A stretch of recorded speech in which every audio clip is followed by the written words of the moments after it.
Hello दोस्तों, आप सभी का स्वागत है आपका अपने YouTube channel the star classes पर और द स्टार क्लासेस के फेसबुक पेज पर।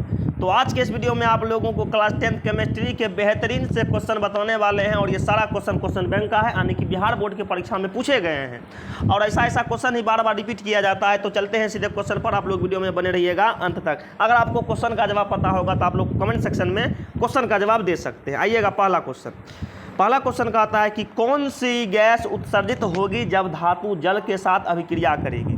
देखिएगा, कोई भी धातु को यदि जल के साथ अभिक्रिया करवाएंगे तो ये उत्सर्जित करेगी हाइड्रोजन गैस। इसका आंसर सी हो जाएगा। चलिए 2 नंबर का क्वेश्चन देखिए। 2 नंबर का क्वेश्चन कहता है कि Fe2O3 + 2L ये बनाएगा Al2O3 प्लस में 2Fe। ऊपर दी गई अभिक्रिया किस प्रकार की है?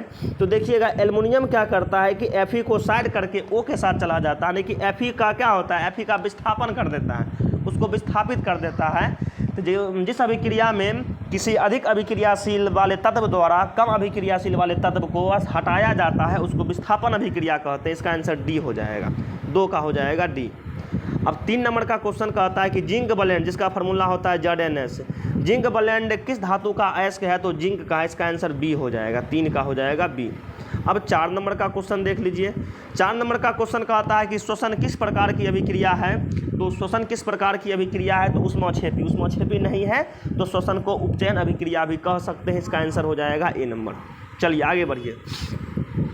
आगे जब बढ़ेंगे 5 नंबर का क्वेश्चन कहता है किसी भी उदासीन विलयन का पीएच मान, किसी भी उदासीन विलयन का पीएच मान जो होता है 7 होता है। 5 का आंसर बी हो जाएगा। 5 का आंसर क्या हो जाएगा? बी हो जाएगा। चलिए तो 5 की देखिएगा, 5 का आंसर क्या हो जाएगा? किसी भी उदासीन विलयन का पीएच मान जो होता है 7 होता है। अम्लीय विलयन का पीएच मान कहेगा तो 7 से कम होता है। क्षारीय विलयन का पीएच मान कहेगा तो 7 से अधिक होता है। उदासीन विलयन कहे या शुद्ध जल कहे या लवण कहे तो इसका पीएच मान 7 हो जाता है। आगे बढ़ते हैं, अगला क्वेश्चन को देखते हैं। 6 नंबर का क्वेश्चन। 6 नंबर का क्वेश्चन कहता है कि निम्नांकित में से कौन लवण है?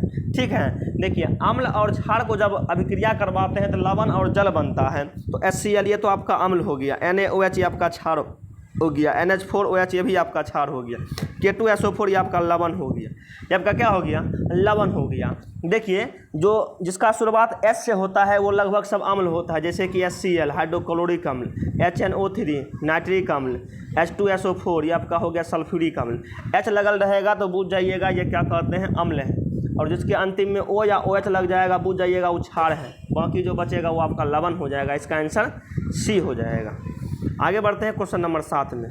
7 में कहता है कि पीतल क्या है? पीतल भैया आपका मिश्र धातु है। ठीक ना, पीतल मिश्र धातु है किसका? तो कॉपर प्लस जिंक का मिश्र धातु है। पूछा जाएगा पीतल किसका मिश्र धातु है? तो कॉपर प्लस जिंक का मिश्र धातु है पीतल। चलिएगा फिर आगे बढ़ते हैं, क्वेश्चन नंबर 8 पर आते हैं। 8 नंबर का क्वेश्चन कहता है कि हमारे शरीर में पीएच कितने परास के बीच कार्य करता है? तो हमारे शरीर में जो पीएच कितने परास के बीच कार्य करता है? 7.0 से लेकर 7.8 के बीच। 7.0 से लेकर 7.8 के बीच। इसका आंसर बी हो जाएगा, 8 का हो जाएगा बी नंबर। आगे बढ़ा जाए, क्वेश्चन नंबर 9 को देखते हैं। 9 नंबर का क्वेश्चन कहता है कि समीकरण CaCO3, यानी कि CaCO3 का मतलब हुआ कैल्शियम कार्बोनेट, इसी को चूना पत्थर भी कहते हैं। इसको जब गर्म करते हैं तो Ca और CO2 में टूट जाता है। एक्के को क्या कहते हैं? पदार्थ है, और टूट के दूगो बनाता है। एगो है टूट के दूगो बनाएगा तो इसको वियोजन कहेंगे। क्या कहेंगे? वियोजन। तो 9 का आंसर हो जाएगा ए नंबर। 10 नंबर देखा जाए। 10 नंबर का क्वेश्चन कहता है 10 नंबर का क्वेश्चन कहता है निम्नलिखित में से कौन विजातीय यौगिक है? तो चूना पत्थर, संगमरमर, खड़िया, इस सब का फार्मूला होता है CaCO3। ये सब के हुआ। प्लास्टर ऑफ पेरिस का जो फार्मूला होता है CaSO4 × ½ H2O। ये प्लास्टर ऑफ पेरिस का है, अलग है। इसका आंसर डी हो जाएगा, 10 का हो जाएगा डी नंबर। 10 का हो जाएगा डी नंबर। Question number 11। देखिए, बेहतरीन सा क्वेश्चन है और बहुत बार पूछा हुआ है। कौन सा अधातु कमरे के ताप पर द्रव होता है? कौन सा अधातु कमरे के ताप पर द्रव होता है? कौन सा अधातु? अधातु कहाँ है? अधातु कहाँ है? तो बोरोमीन का संकेत Br। अधातु कहाँ है? बोरोमीन। लेकिन धातु कहता तो पारा या मरकरी। धातु कहता तो पारा या मरकरी। अधातु है तो इसलिए करके हो जाएगा बोरोमीन। इसलिए के क्या हो जाएगा? बोरोमीन। आगे बढ़ा जाए, क्वेश्चन नंबर 12 देखिए। नीला थोथा या नीला तुतिया, या नीला कशिश, इसका फार्मूला होता है CaSO4 × 5H2O। ठीक ना है? CaSO4 × 5H2। Option number B हो जाएगा। ऑप्शन नंबर बी हो जाएगा। आगे बढ़ा जाए, अब देखिएगा क्वेश्चन नंबर 13 क्या है, बहुत ही हिट क्वेश्चन है। लोहे से जिंक को लेपित करने की क्रिया को क्या कहते हैं? देखिएगा, लोहे की वस्तु को जंग से बचाने के लिए उस पर क्या किया जाता है कि जिंक यानी कि जस्ता का लेप चढ़ाया जाता है, और जस्ता या जिंक के लेप चढ़ाने की प्रक्रिया को कहते हैं गैल्वेनीकरण, या इसी को कहते हैं जस्तीकरण, इसी को क्या कहते हैं जस्तीकरण, या इसी को कहते हैं असदलेपन, इसी को क्या कहते हैं, इसी को कहते हैं असदलेपन। तो इसका आंसर बी हो जाएगा, इसका आंसर बी हो जाएगा। आगे बढ़ते हैं क्वेश्चन नंबर 14 को देखते हैं। 14 नंबर का क्वेश्चन कहता है कि संगमरमर का रासायनिक सूत्र है। तो संगमरमर का रासायनिक सूत्र जो होता है CaCO3, इसी को संगमरमर, इसी को चौक, इसी को खल्ली, इसी को चूना पत्थर, इसी को लाइमस्टोन कहते हैं। इसका फार्मूला, इसका आंसर ए नंबर हो जाएगा। आइएगा क्वेश्चन नंबर 15 कहता है कि निम्न में से कौन अधातु है? निम्न में से कौन अधातु है? Fe मतलब लोहा आपका धातु हो गया। C मतलब कार्बन आपका अधातु हो गया। कार्बन क्या हो गया? अधातु हो गया। एल्युमिनियम धातु हो गया। Au का मतलब होता है सोना भी आपका धातु है। तो कार्बन अधातु हो जाएगा, इसका आंसर बी नंबर हो जाएगा, इसका आंसर बी नंबर हो जाएगा। आइएगा क्वेश्चन नंबर 16 को देखिए। क्वेश्चन नंबर 16 कहता है कार्बन क्या है? तो आपको बताए थे कार्बन अधातु है। कार्बन का संकेत C होता है, परमाणु संख्या 6 होता है, इलेक्ट्रॉनिक विन्यास 2,4 होता है, बाहरी कक्षा में 4 इलेक्ट्रॉन, कार्बन का संयोजकता कहेगा 4, और कार्बन कैसा धातु है? तो अधातु है। और कार्बन किस प्रकार के यौगिक का निर्माण करता है? तो सहसंयोजक यौगिक। पूछा जाएगा कार्बन के कितने अपरूप हैं? तो 3 गो, हीरा, ग्रेफाइट और फुल्लेरिन। आगे बढ़ा जाए, क्वेश्चन नंबर 17 पर आते हैं। 17 में कहता है कि नीचे दी गई अभिक्रिया के संबंध में कौन सा कथन सही है? देखिए, ZnO प्लस में CO, Zn अलग हो गया, CO मतलब क्या, ये ऑक्सीजन जो है कार्बन में जाकर के सट गया। ऑक्सीजन जो है ये कार्बन में ऑक्सीजन जाके सट गया है, तो कार्बन का क्या हुआ है? ऑक्सीकरण हुआ है। इसी को कह सकते हैं कि कार्बन उपचयित हो रहा है। कार्बन क्या हो रहा है? उपचयित हो रहा है। जिस तत्व में ऑक्सीजन जुड़ता है उसका उपचयन होता है, तो ठीक नहीं, तो कार्बन क्या हो रहा है? उपचयित हो रहा है। कहने का मतलब कार्बन में जाके ऑक्सीजन जुड़ रहा है। आगे बढ़िएगा, क्वेश्चन नंबर 18 कहता है कि मिल्क ऑफ मैग्नीशिया, जिसका फार्मूला होता है MgOH का होल 2, ये हो गया milk of magnesia. Milk of magnesia का pH मान, तो मिल्क ऑफ मैग्नीशिया ये क्या कहते हैं? क्षार है। तो आपको इसे भी पता होगा कि क्षार का pH मान या भस्म का pH मान 7 से अधिक होता है। तो ऑप्शन क्या हो जाएगा? 7 से अधिक क्या हुआ है? 10.5। इसका आंसर हो जाएगा डी नंबर। आगे बढ़ते हैं, क्वेश्चन नंबर 19 में देखा जाए क्या कहता है। निम्नलिखित में से कौन अभिक्रिया में से विस्थापन अभिक्रिया है? विस्थापन अभिक्रिया का मतलब क्या हुआ? जब अधिक अभिक्रियाशील वाले तत्व द्वारा कम अभिक्रियाशील वाले तत्व को किसी यौगिक से हटाया जाता है तो उसको विस्थापन अभिक्रिया कहते हैं। ऑप्शन नंबर ए भी नहीं होगा, ऑप्शन नंबर बी भी नहीं होगा, ऑप्शन नंबर सी होगा। देखिए, CuSO4 है, Fe क्या करेगा? Cu को हटा देगा और अपने जाकर सट जाएगा, बना देगा FeSO4, और Cu कॉपर को क्या किया? अलग कर दिया, तो कॉपर का विस्थापन हुआ, इसलिए करके ये विस्थापन अभिक्रिया का उदाहरण है। ऑप्शन नंबर सी हो जाएगा, 19 का सी नंबर हो जाएगा। अब 20 में आइएगा, कहता है कि सरलतम हाइड्रोकार्बन है। तो सबसे पहले जो हाइड्रोकार्बन का नाम आता है वो मीथेन होता है, जिसका फार्मूला होता है CH4। ये सबसे सरलतम हाइड्रोकार्बन है, ये सबसे सरल यौगिक का निर्माण करते हैं, और ये सबसे क्या है? सरलतम हाइड्रोकार्बन है मीथेन। मीथेन का फार्मूला होता है CH4 हो जाता है। चलिएगा आगे बढ़िए। 21 नंबर का क्वेश्चन कहता है कि कोई विलयन नीले लिटमस पत्र को लाल कर देता है। नीला को लाल, आपको बताए थे ट्रिक अनीला, क्या बताए थे? अनीला। अम्ल नीला को लाल करता है, नीला को लाल करेगा तो अम्ल होगा, और अम्ल का pH मान 7 से कम होता है। तो क्या को 7 से कम है? 5। यही इसका आंसर हो जाएगा। किसका हो जाएगा? ए नंबर। 22 में आइए। एथेनॉल या अल्कोहल का क्रियाशील मूलक आपको क्लास में करवाए थे। अल्कोहल का क्रियाशील मूलक सिंगल बाउंड OH, एल्डिहाइड का कहेगा single bound CHO, carboxylic acid का कहेगा COOH, उसके बाद कीटोन का कहेगा CO, ठीक न है। तो इथेनॉल या अल्कोहल का जो क्रियाशील मूलक होता है वो सिंगल बाउंड OH होता है। 22 का आंसर ए हो जाएगा, 22 का आंसर ए हो जाएगा। अब 23 में देखिएगा, 23 में कहता है कि दांतों को साफ करने के लिए दंतमंजन यानी कि टूथपेस्ट पराया होता है। तो दंतमंजन क्षारीय होता है। दंतमंजन क्या होता है? क्षारीय होता है।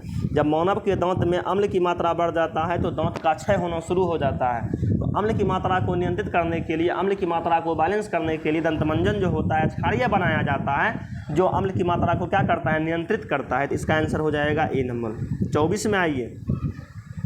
24 में कहता है कि सिंगल बाउंड COOH अभिक्रियाशील मूलक को क्या कहते हैं? तो कार्बोक्सिलिक अम्ल, केवल अम्ल है तो इसको अम्ल कहते हैं, ठीक है। इसका आंसर सी हो जाएगा, 24 का सी हो जाएगा।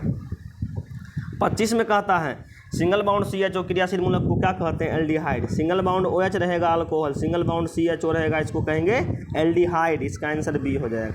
25 का आंसर बी हो जाएगा। 25 का आंसर बी हो जाएगा। अब 26 में देखिएगा, 26 में देखिएगा, कहता है कि अल्कीनों का सामान्य सूत्र आपको बताए थे ALKANE, ये हुआ अल्केन और ये हुआ ALKEN अल्कीन। इसके का मतलब एल्कीन के बारे में कह रहा है।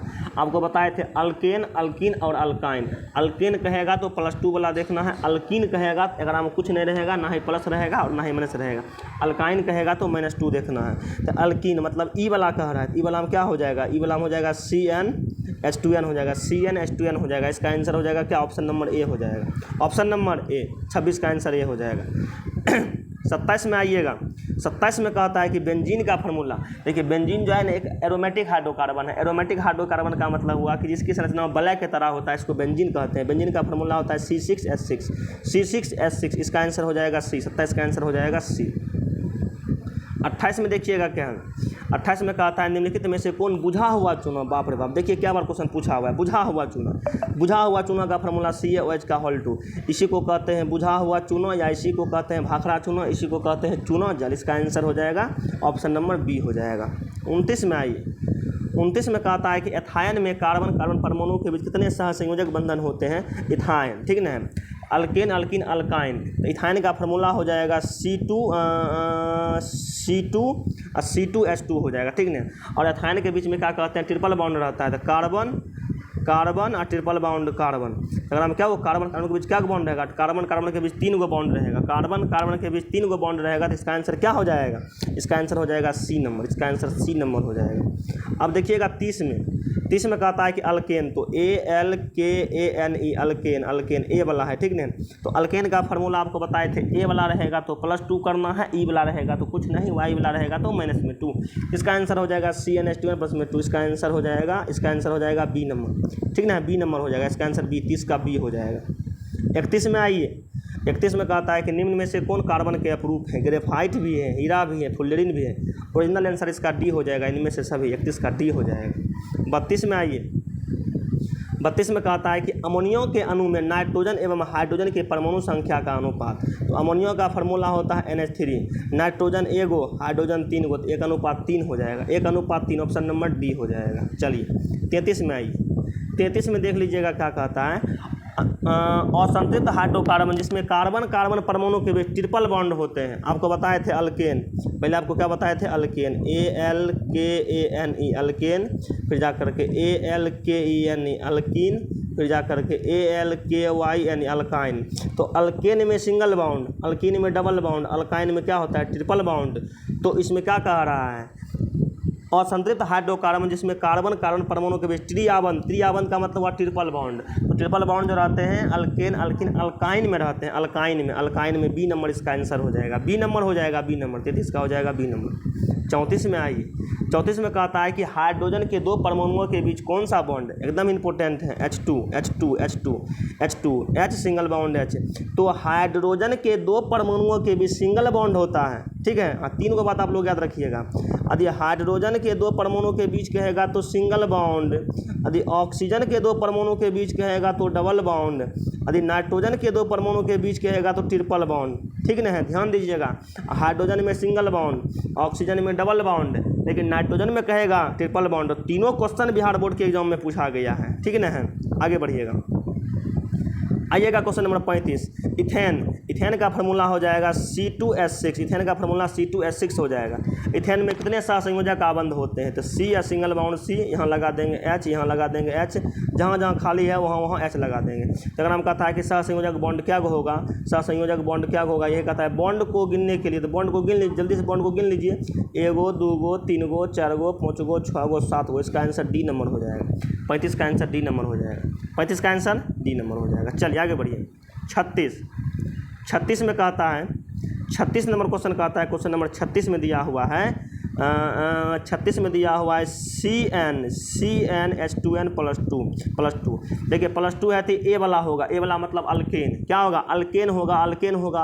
इसका आंसर सी हो जाएगा। इसका आंसर सी हो जाएगा, ठीक है।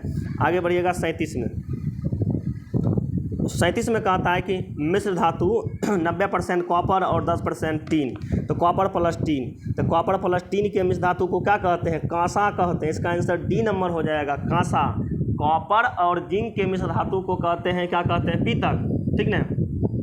कॉपर जिंक के मिश्र धातु को क्या कहते हैं? पीतल कहते हैं। लेकिन कॉपर और टीन आएगा तो उसको कहते हैं कांसा। इसका आंसर डी नंबर हो जाएगा। आइएगा क्वेश्चन नंबर 38 में कहता है आभूषण बनाने वाला सोना, तो आभूषण बनाने वाला सोना 22 कैरेट का होता है, ठीक ना। शुद्ध सोना का बात करेंगे, शुद्ध सोना का बात करेंगे तो 24 कैरेट सोना का संकेत पूछे जाते AU। सबसे अधिक अगाध वर्धनीय धातु, सबसे अधिक तन्य धातु सोना है, और सोना एक ऐसा धातु है जो कि वायु में संचारित नहीं करता है, यानी कि वायु के साथ अभिक्रिया नहीं करता है।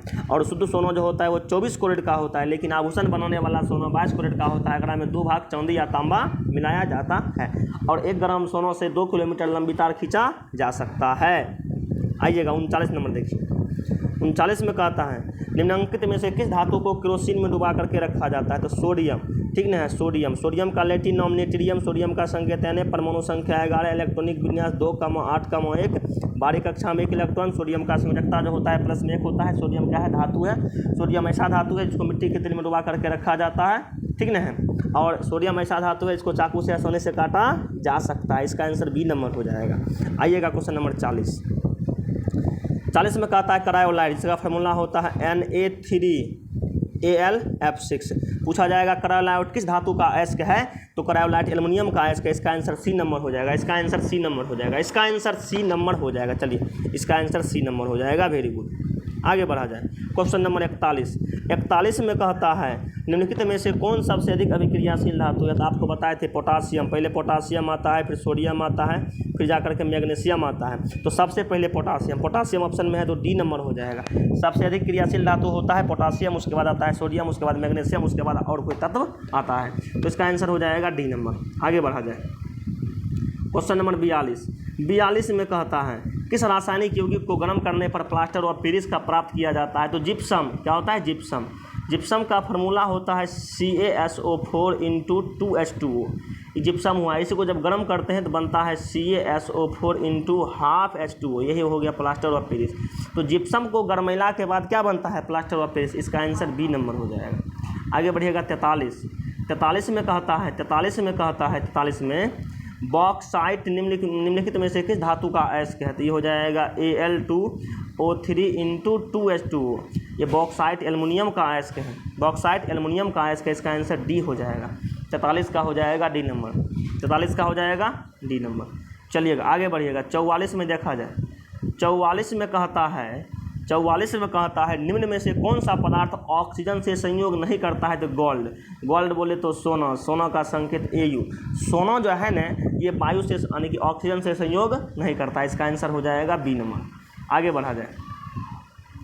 आगे कहता है क्वेश्चन नंबर 45 में खाद्य पदार्थ के डिब्बा पर जिंक की बजाय टीन का लेप चढ़ाया जाता है, क्यों? देखिए, जिंक अधिक अभिक्रियाशील होता है और टीन जो होता है ना कम अभिक्रियाशील होता है। इसलिए करके जो खाने वाला पदार्थ का डिब्बा जो होता है टीन का बना होता है, जिंक का नहीं बना होता है, ठीक ना। तो इसका आंसर क्या हो जाएगा? इसका आंसर हो जाएगा टीन की अपेक्षा जिंक अधिक अभिक्रियाशील होता है। ऑप्शन नंबर सी हो जाएगा, ठीक ना। जिंक अधिक अभिक्रियाशील होता है, इसलिए करके जिंक का मतलब जिंक जो है, इसलिए करके जिंक का डिब्बा नहीं बनाया जाता है, टीन का बना दिया जाता है, क्या कि टीन जो होता है कम अभिक्रियाशील होता है। इसका आंसर सी हो जाएगा। चलिए, अगर आप डी स्टार क्लासेस के ऑफलाइन वाले स्टूडेंट होंगे तो बताइएगा 45 क्वेश्चन में से कितना क्वेश्चन का जवाब आपका सही से हुआ है। मिलते हैं नेक्स्ट वीडियो में बहुत ही जल्द। जय हिंद, जय भारत।